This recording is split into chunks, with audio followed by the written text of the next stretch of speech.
ध्यान दीजिए। पिछले लेक्चर में कोलाइडल सॉल्यूशन के बारे में बताया गया और अब आप पढ़ने जा रहे हैं कि colloidal solution just like solution की तरह आप इसके कॉन्सेप्ट को समझ पाएंगे। जिस तरह आप सभी स्टूडेंट जानते हैं कि solution, there are two components of solution, solute and solvent. जो सॉल्यूशन में कम अमाउंट में जो कंपोनेंट होता है उसको सॉल्यूट नाम देते हैं, जो अधिक अमाउंट में होता है सॉल्वेंट। पीछे ध्यान दीजिए, सब काम छोड़कर बस 10 मिनट अच्छे से, बहुत ही इंपॉर्टेंट टॉपिक इस चैप्टर का पढ़ने जा रहे हैं। हर बार आज के इस क्लास से क्वेश्चन आना ही आना है, ऑब्जेक्टिव और शॉर्ट, और इस पूरे को बिना मेहनत के आप याद रखेंगे, थोड़ा सा आप ध्यान दे दे अच्छे से तब। और बहुत सारा कॉन्सेप्ट भी लेकर आया है और एक टेबल जिसके माध्यम से डिफरेंट टाइप के कोलाइडल सॉल्यूशन का आपको नॉलेज होने जा रहा है मात्र 5 से 10 मिनट के क्लास से। ध्यान दीजिए। तो बता रहे थे कि जिस तरह सॉल्यूशन के दो कंपोनेंट होते हैं, सॉल्यूट और सॉल्वेंट, उसी तरह कोलाइडल सॉल्यूशन के दो कंपोनेंट होते हैं, डिस्पर्स्ड फेज और डिस्पर्सन मीडियम। तो कोलाइडल सॉल्यूशन में जो कंपोनेंट कम अमाउंट में होता है उसको डिस्पर्स्ड फेज कहते हैं, और जो अधिक अमाउंट में होता है डिस्पर्सन मीडियम। तो यहां डिस्पर्स्ड फेज के बारे में थोड़ा जानिए।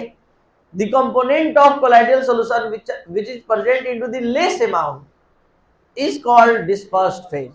जो आप समझ रहे हैं बस वही।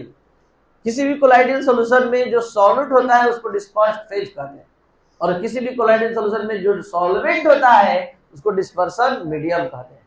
यानी the component which are present into the more amount into the colloidal solution are called dispersion medium। जैसे आप एक स्पून मिल्क लिए और पानी में डिसॉल्व कर दिए, तो मिल्क है डिस्पर्स फेज और वाटर है डिस्पर्सन मीडियम। अब आप यहाँ डिफरेंट टाइप के कोलाइडल सॉल्यूशन का स्टडी करने जा रहे हैं। बोर्ड पर जरा अच्छे से ध्यान दीजिए। कुछ लोग माइंड में बहुत सारा डिस्ट्रैक्शन लेकर पढ़ने आ जाते हैं, बार बार मोबाइल खोलते इधर उधर। सच्चाई ये है, किसी एक बुक पर विश्वास किया जाए, एक क्लास पर विश्वास किया जाए, मतलब कुल मिला जुलाकर बात है कि माइंड को कॉन्सेंट्रेट करके कोई भी काम किया जाए तो परफेक्ट रिजल्ट पर पहुंच जाता है। थोड़ा सा इधर थोड़ा सा उधर तो उससे बहुत ज़्यादा डिस्टर्बेंस होता है। आप ना उसका सीख पाते हैं ना हमारा सीख पाते हैं। इसलिए थोड़ा सा ध्यान दीजिए जब समझाते समय, ये हमको न बताना पड़े। और कुछ लोग बार बार पॉकेट में हाथ लगाते हैं, मोबाइल निकालते हैं, पता नहीं कितना बड़ा कॉन्टेक्ट लिए, कितना चीज़ का समझ में नहीं आता है।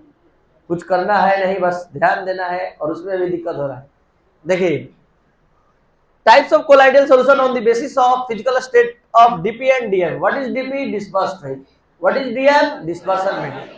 डिस्पर्स्ड फेज और डिस्पर्सन मीडियम के फिजिकल स्टेट के आधार पर यहाँ कोलाइडल सॉल्यूशन का टाइप पढ़ने जा रहे हैं। आपको याद दिला दे कि जिस तरह सॉल्यूशन के क्लास में सॉलिड और सॉल्वेंट के फिजिकल स्टेट के आधार पर 9 टाइप का सॉल्यूशन बना था। यहाँ 8 ही टाइप का कोलाइडल सॉल्यूशन बनता है, 9वां टाइप का नहीं बनता है। क्योंकि आपको याद होगा जब सॉल्यूशन पढ़ रहे थे, सॉलिड में डिसॉल्व किए थे, सॉलिड लिक्विड में, सॉलिड गैस में, लिक्विड सॉलिड में, लिक्विड में, लिक्विड गैस में, गैस सॉलिड में, गैस लिक्विड में, गैस गैस में, सॉल्यूशन में। यहां नहीं, यहां केवल 8 टाइप का, 9 टाइप का गैस टाइप का कोलाइडल सॉल्यूशन नहीं हो सकता है। ये क्वेश्चन मार्क है। क्यों नहीं गैस टाइप का? तो आप अच्छे से कल नॉलेज लेकर गए हैं कि कोलाइडल सॉल्यूशन एक हेट्रोजीनियस सॉल्यूशन होता है, कोलाइडल सॉल्यूशन। और जो गैस का जो सॉल्यूशन तैयार होता है वो होमोजीनियस होता है, चाहे जैसे मिक्स कर लीजिए। तो होमोजीनियस सॉल्यूशन कभी कोलाइडल सॉल्यूशन नहीं होता है। यही कारण है कि गैस टाइप का कोलाइडल सॉल्यूशन नहीं होने के कारण कोलाइडल सॉल्यूशन केवल 8 ही टाइप का होता है। 9 टाइप का सॉल्यूशन हो सकता है लेकिन कोलाइडल सॉल्यूशन नहीं हो सकता है, क्योंकि वहां वो होमोजीनियस सॉल्यूशन का बात कर रहा है और हम हेट्रोजीनियस सॉल्यूशन का बात कर रहे हैं, क्योंकि कोलाइडल सॉल्यूशन हेट्रोजीनियस होता है। तो पहले ही आपका कॉन्सेप्ट हम क्लियर कर दिए, तब हम आज का टॉपिक स्टार्ट कर रहे हैं। अब देखिए कितना इंपॉर्टेंट है। आप लोग को जब हम सॉल्यूशन पढ़ा रहे थे तो बताए थे कि आप लोग जब भी सॉल्यूशन का नाम लेते हैं तो आप लोग के दिमाग में केवल sugar dissolve in water, glucose dissolve in water, salt dissolve in water, यही आता है। कभी ये दिमाग में नहीं ख्याल आता है कि घर पर जो स्टेनलेस स्टील के बर्तन में खाना खाकर आते हैं वो भी एक सोल्यूशन है। यानी कोई भी एलवाइस वो सॉलिड का सॉलिड में डिजोल्वेशन है, मतलब सॉलिड को सॉलिड में डिजोल्व किया गया है। तो यहाँ डिस्पर्स फेज भी सॉलिड और डिस्पर्सन मीडियम भी सॉलिड, और दोनों के मिक्सिंग से जो कोलाइडियल सॉल्यूशन बनता है उसका भी एक स्पेशल नेम है और उसका नाम है सॉलिड सॉल्ट, और उसका एग्जांपल है एलवाइस यानी मिश्र धातु।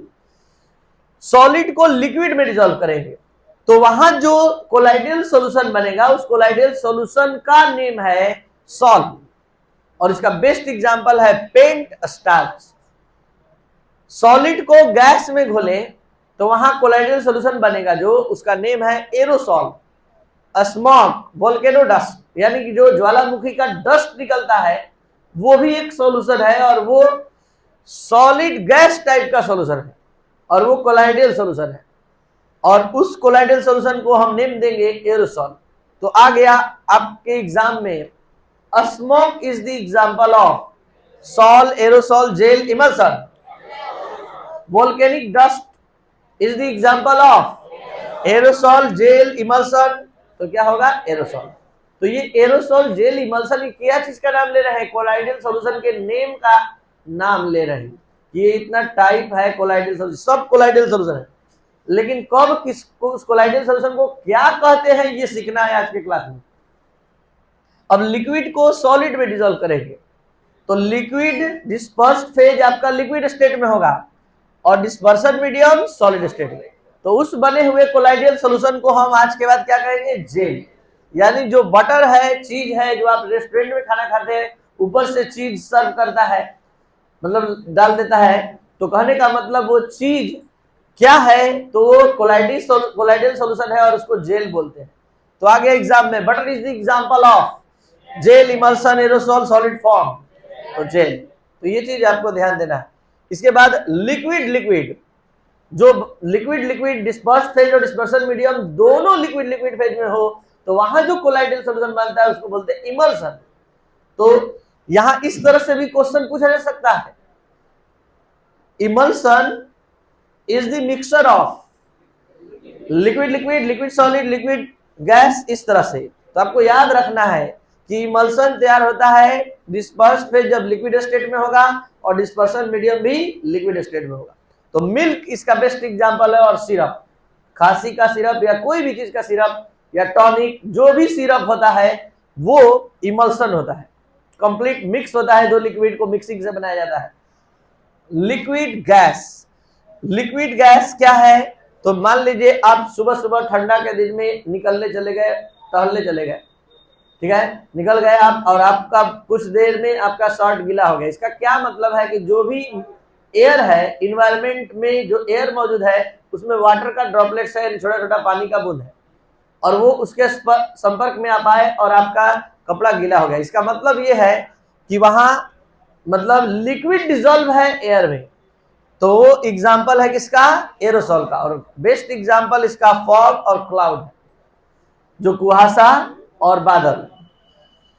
गैस सॉलिड, जो भी आप ब्रेड यूज करते हैं, रबर, बचपन में आप बहुत ज्यादा बदमाशी किए, रबर को काटते थे तो बीच बीच में आप देखते थे गैपिंग रहता था उसमें बीच बीच में, तो गैस डिसॉल्व रहता है वहां सॉलिड में। तो वहां रबर, ब्रेड, ये सब जो एग्जांपल है ये सॉलिड फोम टाइप के कोलाइडियल सॉल्यूशन का एग्जांपल है। और उसके बाद गैस लिक्विड, जैसे ये सोडा वाटर, इसका बेस्ट एग्जांपल है। किसी गैस को हाई प्रेशर से लिक्विड में भरा जाता है, Thums Up, Pepsi, Coca, Sprite, इसमें क्या होता है? गैस को आप डिसॉल्व करते हैं लिक्विड में। तो यहाँ गैस जो है डिस्पर्स फेज है और जो लिक्विड है वो डिस्पर्सन मीडियम है। आप खुद देख सकते हैं कि उस अगर स्प्राइट या थम्स अप को 1 घंटे खोलकर छोड़ दे तो टेस्टलेस हो जाता है। इसका मतलब क्या है कि उसमें गैस भरा होता है, वो गैस मतलब बाहर निकल गया और वो टेस्टलेस हो गया। तो गैस डिसॉल्व इनटू लिक्विड। तो एग्जाम में 2 तरह से क्वेश्चन अक्सर आता है, जैसे दे दिया fog is the example of aerosol form, solid form, gel. Soda water is the example of तो ये आप सभी स्टूडेंट इसको बहुत सीरियस लेंगे इस पेज पर और इसको अच्छे से एकदम आज ही कंप्लीट कर लेंगे। हर कंपटीशन में भी इससे आने का रिकॉर्ड बनाया है। और एक काम